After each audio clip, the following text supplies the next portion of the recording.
खुलुमबाय निउस चेनेलनिसिम दिनै हजाय जिल्लानि सिङाव थानाय नैबे बेलतला बाजार खाथियाव जोंनि बर' कछारी वेलफेयार अट'नमास काउन्सिलनि बाजेट थांनाय बोसोरनि 2001 आरो 2022 नि जा फाइनान्शियेल बाजेट बे बाजेटनि जा अनसुंथाइ जोंनो होदोंमोन बर' कछारी वेलफेयार अट'नमास काउन्सिलनि सिम बेखौनो 5 लाखनि बर' कमिउनिटि हल बे PNAD डिपार्टमेन्टनि बर' कछारी वेलफेयार अट'नमास काउन्सिलनिफ्राय होनाय जादों।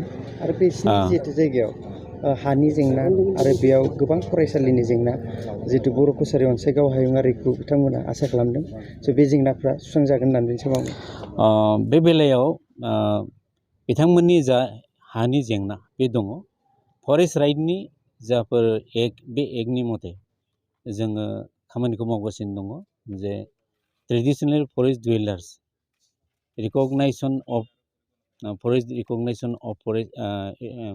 एक्ट 2006 बेखौ इमप्लिमेन्टेसन खालामनायनि थाखाय डक्टर अर्नज पेगु नोडल डिपार्टमेन्टनि मिनिस्टार बिथाङा आंनो बिबान होदों सारा आसामनि हाबाफारिखौ मावनो इमप्लिमेन्टेसननि बे फरेस्ट एक्टनि इमप्लिमेन्टेसनखौ मावफुंनो थाखाय बेखिनिखौ मावगासिनो दङ। दा हियारिंबो जाखांबाय बिथांमोननिसिम माखासे क्लेमेन्ट दंमोन ओमफ्राय बिसोरो बिथांमोननि गेजेर मादाव 8000सो क्लेमेन्ट दंमोन। क्लेमनि मादाव गासै सुबुं न'खर हिसाबै 9 फेमिलियाल' मोनदों आरो माखासेखौ रिजेक्ट खालामदों बे रोखोमै दं।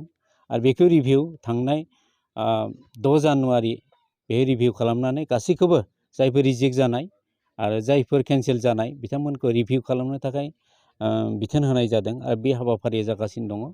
आरो जाफोर माने आद्रा थालांनाय खामानि जाफुंगोन बे दानि सरकार डक्टर हिमन्त बिश्व शर्मा CM बिथांनि दैदेननायाव जा सरकार बिथाङा गोसो गुदुं दं आरो बिथांनि गोसो बोलोजों जोंबो खामानि मावगासिनो दङ बेखौ जों नाजागासिनो दङ। थांनाय जाफोर फरेस्ट एक्टनि माखासे थासारि गुलाय गुजाय बेखौ थिग खालामनो थाखाय आरोबाव रिभिउ मिटिं हांख्रायदोंमोन थांनाय 12 जुन बा 12 जुनाव बेखौ जाफुंनो हायाखिसै।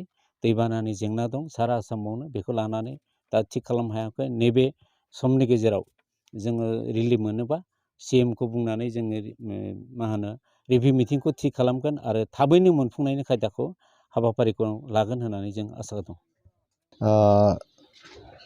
आं जाहैबाय हजाय जिल्ला खौसेथि बर' सुबुं आफादनि गाहाय नेहाथारि।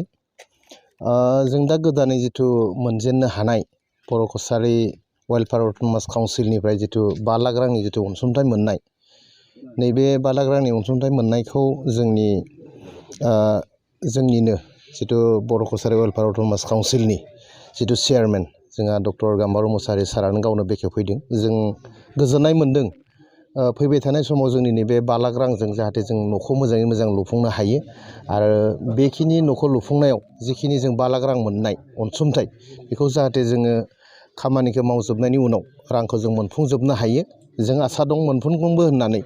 आरो फैबाय थानाय समाव नैबे जिथुनाखि जोंनि बर' कछारी वेलफेयार अट'नमास काउन्सिलनिफ्राय जिखिनि समस्ति वाइसै जा बा जिल्ला हिसाबै जा जिखिनि जेरैबायदि जोंनि बर' दिदोम थानाय जिবিলাক जोंनि बर'फोर दङ बेखिनि जायगाफ्राव जाहाथे जों जेसेबांखिनि मोनहरनो हानाय मोननो गोनां बेफोर फान्डफोरखौ जोंबो रिलिज मोनबाय थागोन होननानै जों आसा दङ।